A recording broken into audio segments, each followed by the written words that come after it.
ओम शांति। दिनांक 21 मार्च 2025।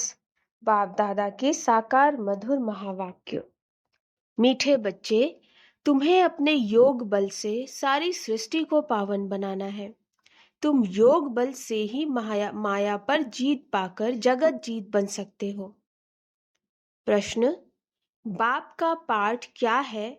उस पाठ को तुम बच्चों ने किस आधार पर जाना है? उत्तर: बाप का पाठ है सबके दुख हर कर सुख देना, रावण की जंजीरों से छुड़ाना। जब बाप आती हैं तो भक्ति की रात पूरी होती है। बाप तुम्हें स्वयं अपना और अपनी जायदाद का परिचय देते हैं। तुम एक बाप को जानने से ही सब कुछ जान जाते हो। गीत है, तुम ही हो माता पिता तुम ही हो। ओम शांति। बच्चों ने ओम शांति का अर्थ समझा है। बाप ने समझाया है, हम आत्मा है। इस सृष्टि ड्रामा के अंदर हमारा मुख्य पाठ है। किसका पाठ है? आत्मा शरीर धारण कर पाठ बजाती है। तो बच्चों को अब आत्म अभिमानी बना रहे हैं। इतना समय देह अभिमानी थे, अब अपने को आत्मा समझ बाप को याद करना है। हमारा बाबा आया हुआ है। ड्रामा प्लान अनुसार बाप आते भी हैं रात्रि में। कब आते हैं उसकी तिथि तारीख कोई नहीं है। तिथि तारीख उनकी होती है जो लौकिक जन्म लेते हैं। यह तो है पारलौकिक बाप, इनका लौकिक जन्म नहीं है। श्री कृष्ण की तिथि तारीख समय आदि सब देते हैं। इनका तो कहा जाता है दिव्य जन्म। बाप इनमें प्रवेश कर बताते हैं कि यह बेहद का ड्रामा है। उसमें आधा कल्प है रात। जब रात अर्थात घोर अंधियारा होता है तब मैं आता हूँ। तिथि तारीख कोई नहीं। इस समय भक्ति भी तमो प्रधान है। आधा कल्प है बेहद का दिन।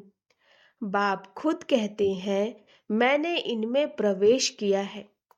गीता में है, भगवान उवाच, परंतु भगवान मनुष्य हो नहीं सकता।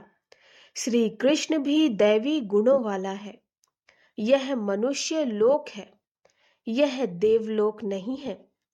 गाते भी है, ब्रह्मा देवताए नमः। वह है सूक्ष्म वतनवासी। बच्चे जानती हैं, वहां हड्डी मांस नहीं होता। वह है सूक्ष्म सफेद छाया। जब मूल वतन में है तो आत्मा को ना सूक्ष्म शरीर छाया वाला है ना हड्डी वाला। इन बातों को कोई भी मनुष्य मात्र नहीं जानते। बाप ही आकर सुनाते हैं। ब्राह्मण ही सुनते हैं और कोई नहीं सुनते। ब्राह्मण वर्ण होता ही है भारत में। वह भी तब होता है जब परमपिता परमात्मा प्रजापिता ब्रह्मा द्वारा ब्राह्मण धर्म की स्थापना करते हैं। अब इनको रचता भी नहीं कहेंगे। नई रचना कोई रचते नहीं है, सिर्फ रिजुविनेट करते हैं। बुलाते भी हैं, हे बाबा, पतित दुनिया में आकर हमको पावन बनाओ। अभी तुमको पावन बना रहे हैं। तुम फिर योग बल से इस सृष्टि को पावन बना रहे हो। माया पर तुम जीत पाकर जगत जीत बनते हो। योग बल को साइंस बल भी कहा जाता है। ऋषि मुनि आदि सब शांति चाहते हैं, परंतु शांति का अर्थ तो जानते नहीं। यहाँ तो जरूर पाठ बजाना है ना। शांति धाम है स्वीट साइलेंस होम। तुम आत्माओं को अब यह मालूम है कि हमारा घर शांति धाम है। यहाँ हम पाठ बजाने आए हैं। बाप को भी बुलाते हैं, हे पतित पावन, दुख हरता सुख करता आओ। हमको इस रावण की जंजीरों से छुड़ाओ। भक्ति है रात, ज्ञान है दिन। रात मुर्दाबाद होती है, फिर ज्ञान जिंदाबाद होता है। यह खेल है सुख और दुख का।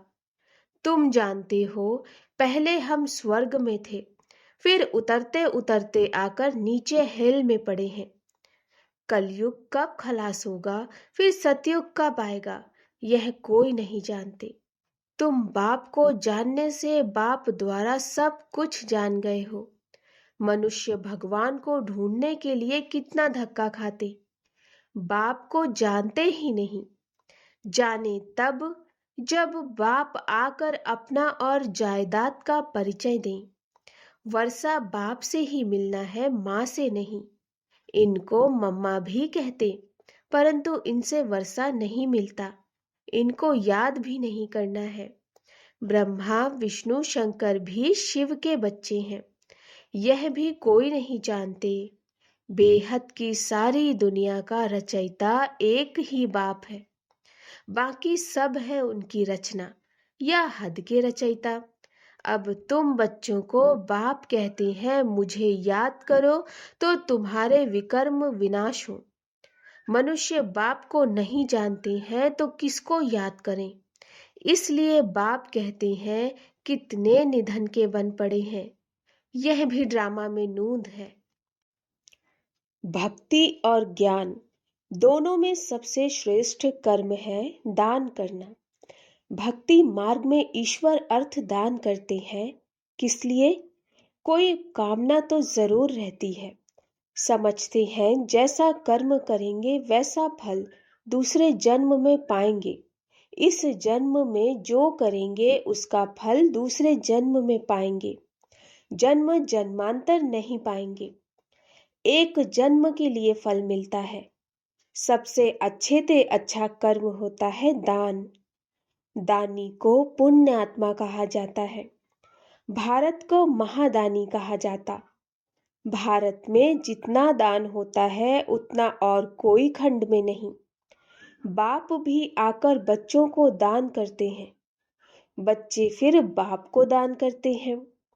कहते हैं, बाबा आप आएंगे तो हम अपना तन मन धन सब आपके हवाले कर देंगे, आप बिगर हमारा कोई नहीं। बाप भी कहते हैं, मेरे लिए तुम बच्चे ही हो।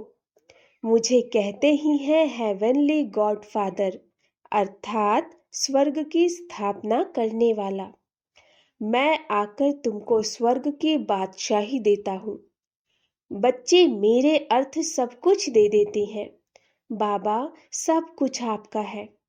भक्ति मार्ग में भी कहते थे, बाबा यह सब कुछ आपका दिया हुआ है। फिर वह चला जाता है तो दुखी हो जाते। वह है भक्ति का अल्पकाल का सुख। बाप समझाते हैं, भक्ति मार्ग में तुम मुझे दान पुण्य करते हो, इनडायरेक्ट उसका फल तो तुमको मिलता रहता है। अब इस समय मैं तुमको कर्म अकर्म विकर्म का राज बैठ समझाता हूँ। भक्ति मार्ग में तुम जैसे कर्म करते हो उसका अल्पकाल सुख भी मेरे द्वारा तुमको मिलता है।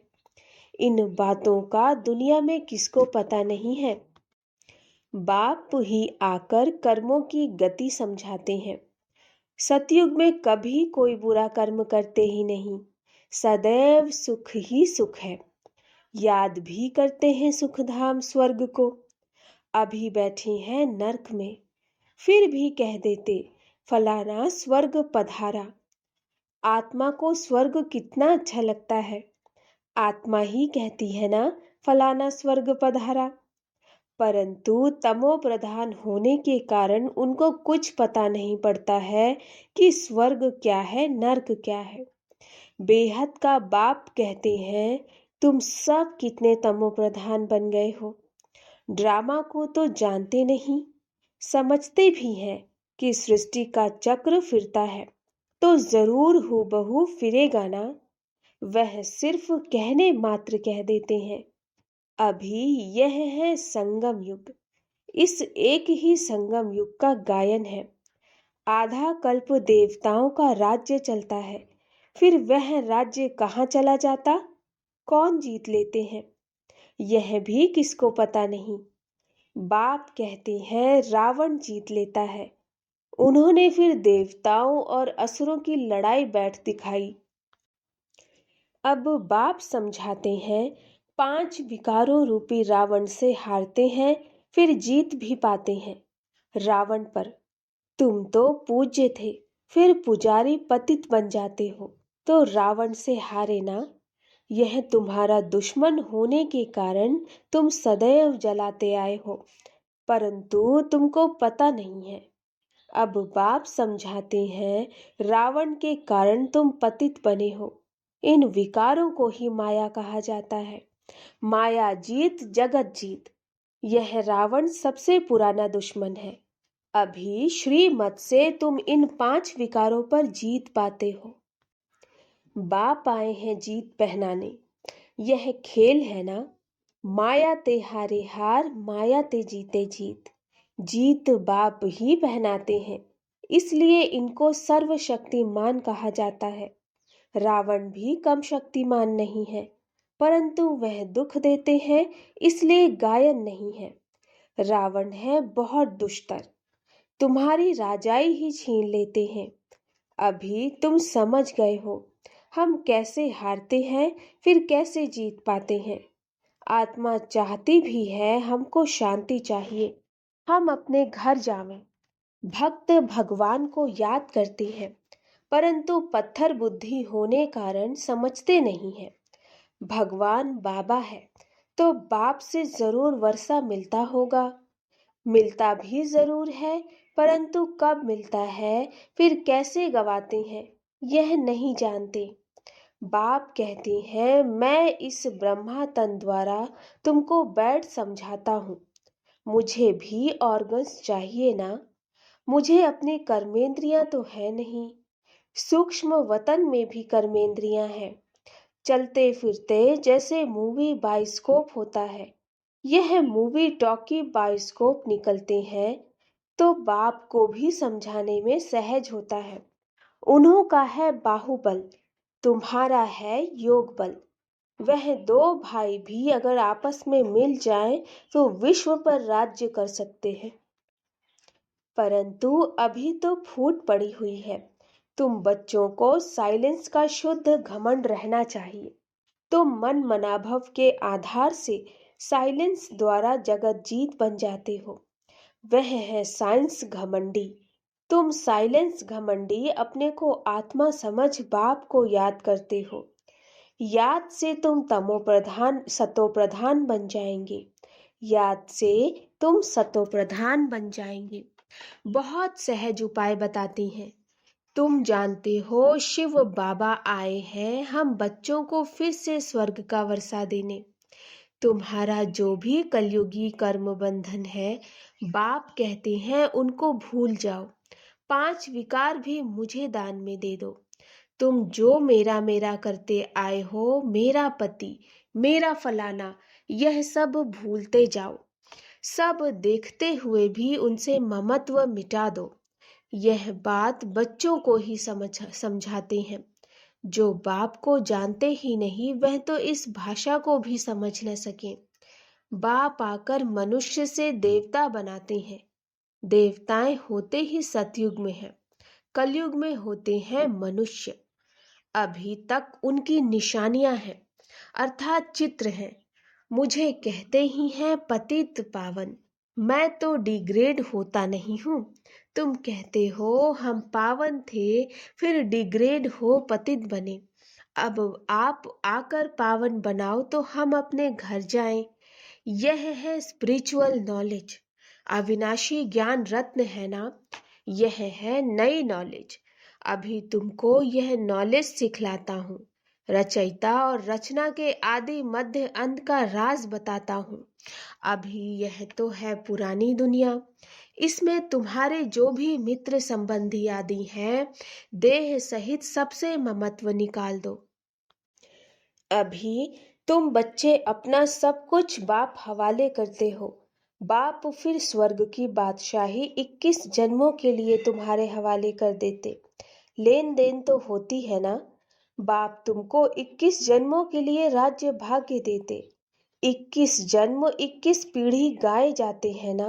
अर्थात 21 जन्म पूरी लाइफ चलती है। बीच में कभी शरीर छूट नहीं सकता, अकाले मृत्यु नहीं होती। तुम अमर बन और अमरपुरी के मालिक बनते हो। तुमको कभी काल न खा सके। अभी तुम मरने के लिए पुरुषार्थ कर रहे हो। बाप कहते हैं देह सहित देह के सब संबंध छोड़ एक बाप से संबंध रखना है। अब जाना ही है सुख के संबंध में, दुख के बंधनों को भूलते जाएंगे। गृहस्थ व्यवहार में रहते पवित्र बनना है। बाप कहते हैं माँ में कम याद करो, साथ साथ दैवी गुण भी धारण करो। इन देवताओं जैसा बनना है, यह है एम ऑब्जेक्ट। यह लक्ष्मी नारायण स्वर्ग के मालिक थे। इन्होंने कैसे राज्य पाया, फिर कहाँ गए, यह किसको पता नहीं। अभी तुम बच्चों को दैवी गुण धारण करने हैं, किसको भी दुख नहीं देना। बाप है ही दुख हरता सुख करता, तो तुमको भी सुख का रास्ता सबको बताना है, अर्थात अंधों की लाठी बनना है। अभी बाप ने तुम्हें ज्ञान का तीसरा नेत्र दिया। तुम जानते हो बाप कैसे पार्ट बजाते हैं। अभी बाप जो तुमको पढ़ा रहे हैं, फिर यह पढ़ाई प्रायः लोप हो जाएगी। देवताओं में यह नॉलेज रहती नहीं। तुम ब्रह्मा मुख वंशावली ब्राह्मण ही रचता और रचना के ज्ञान को जानते हो, और कोई जान नहीं सकते। इन लक्ष्मी नारायण नारायण आदि में भी अगर यह ज्ञान होता तो परंपरा चला आता। वहाँ ज्ञान की दरकार ही नहीं रहती, क्योंकि वहाँ है ही सद्गति। अभी तुम सब कुछ बाप को दान देते हो, तो फिर बाप तुमको 21 जन्मों के लिए सब कुछ दे देते हैं। ऐसा दान कभी होता नहीं। तुम जानते हो हम सर्वंश देते हैं। बाबा यह सब कुछ आपका है, आप ही हमारे सब कुछ हो। त्वमेव माताश्च पिता त्वमेव। पाठ तो बजाते हैं ना, बच्चों को अडॉप्ट भी करते हैं, फिर खुद ही पढ़ाते हैं, फिर खुद ही गुरु बन सबको ले जाते हैं। कहते हैं तुम मुझे याद करो तो पावन बन जाएंगे, फिर तुमको साथ ले जाऊंगा। यह यज्ञ रचा हुआ है, यह है शिव ज्ञान यज्ञ। इसमें तुम तन मन धन सब स्वाहा कर देते हो। खुशी से सब अर्पण हो जाता, बाकी आत्मा रह जाती। बाबा बस अब हम आपकी श्रीमत पर ही चलेंगे। बाप कहते हैं गृहस्थ व्यवहार में रहते पवित्र बनना है। 60 वर्ष की आयु जब होती है तो वानप्रस्थ अवस्था में जाने की तैयारी करते हैं, परंतु वह कोई वापस जाने के लिए थोड़े ही तैयारी करते। अभी तुम सतगुरु का मंत्र लेते हो, मन मना भव। भगवान उवाच, तुम मुझे याद करो तो तुम्हारे विकर्म विनाश होंगे। सबको कहो आप सबकी वानप्रस्थ अवस्था है। शिव बाबा को याद करो, अब जाना है अपने घर। अच्छा, मीठे मीठे सिकिलधे बच्चों प्रति माता पिता बाप दादा का याद प्यार और गुड मॉर्निंग। रूहानी बाप की रूहानी बच्चों को नमस्ते।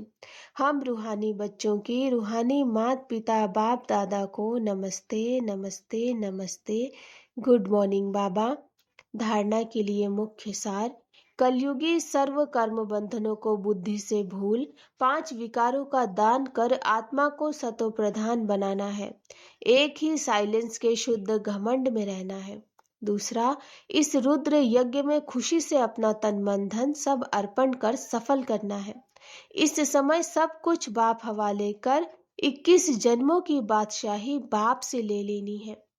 वरदान, रोब के अंश का भी त्याग करने वाले स्वमानधारी पुण्य आत्मा भव। रोब के अंश का भी त्याग करने वाले स्वमानधारी पुण्य आत्मा भव। स्वमानधारी बच्चे सभी को मान देने वाले दाता होते हैं। दाता अर्थात रहम दिल। उनमें कभी किसी भी आत्मा के प्रति संकल्प मात्र भी रोब नहीं रहता। यह ऐसा क्यों, ऐसा नहीं करना चाहिए, होना नहीं चाहिए, ज्ञान यह कहता है क्या, यह भी सूक्ष्म रोब का अंश है। लेकिन स्वमानधारी पुण्य आत्माएं गिरे हुए को उठाएंगी, सहयोगी बनाएंगी। वह कभी यह संकल्प भी नहीं कर सकती कि यह तो अपने कर्मों का फल भोग रहे हैं, करेंगे तो जरूर पाएंगे। इन्हें गिरना ही चाहिए। ऐसे संकल्प आप बच्चों के नहीं हो सकते। स्लोगन: संतुष्टता और प्रसन्नता की विशेषता ही उड़ती कला का अनुभव कराती है। संतुष्टता और प्रसन्नता की विशेषता ही उड़ती कला का अनुभव कराती है। अव्यक्त इशारे: सत्यता की शक्ति की निशानी है निर्भयता। कहा जाता है सच तो बीठो नच, अर्थात सत्यता की शक्ति वाला सदा बेफिक्र निश्चिंत होने कारण, निर्भय होने के कारण खुशी में नाचता रहेगा।